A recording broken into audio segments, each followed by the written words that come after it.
La tournée en Chine de la Royal Shakespeare Company est organisée à un moment bien particulier, puisque cette année marque le 400e anniversaire de la mort de Shakespeare, certes, mais aussi du légendaire auteur dramatique chinois Tang Xianzu. À cette occasion, le Centre national des arts du spectacle de Beijing propose une initiative culturelle croisée. Les Chinois se montrent désireux de participer à la commémoration de William Shakespeare.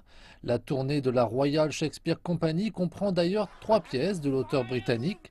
La compagnie théâtrale présentait Henri IV, première partie, Henri IV, deuxième partie, et Henri V. Les représentations ont eu lieu au Centre national des arts du spectacle de la capitale chinoise, puis la troupe s'est dirigée vers Shanghai et Hong Kong. Pour les comédiens, le rideau tombé ne marque pas pour autant la fin de leur mission. Je pense que nous, à la Royal Shakespeare Company, sommes vraiment disposés à ne pas nous contenter de simplement venir faire une tournée en Chine, puis rentrer chez nous. Nous voulions voir s'il y avait un moyen de collaborer plus profondément. Une collaboration qui consiste aussi à organiser un atelier à Beijing au sein duquel comédiens chinois et britanniques peuvent jouer ensemble leurs textes dans leurs langues respectives. Jusqu'à maintenant, cela a été bien accueilli de la part de différentes personnes de la communauté théâtrale chinoise. Nous nous sentons donc bien intégrés. J'espère que cela sera le début de quelque chose de très enthousiasmant.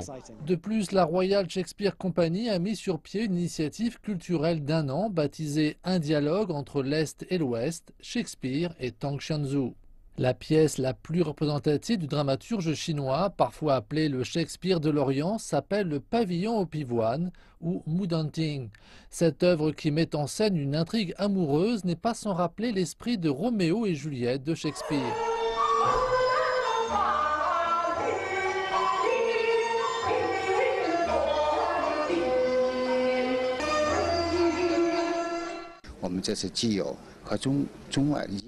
Cette fois, nous avons des forums de théâtre dans lesquels participent des artistes britanniques et chinois, des ateliers, des cours donnés par des maîtres.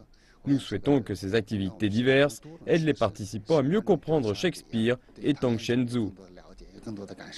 De plus, un nouveau travail théâtral réunissant les 2 dramaturges sera présenté en octobre. Il s'agit du fruit de la collaboration du Centre des arts du théâtre de Shanghai et de la troupe théâtrale britannique du Gecko.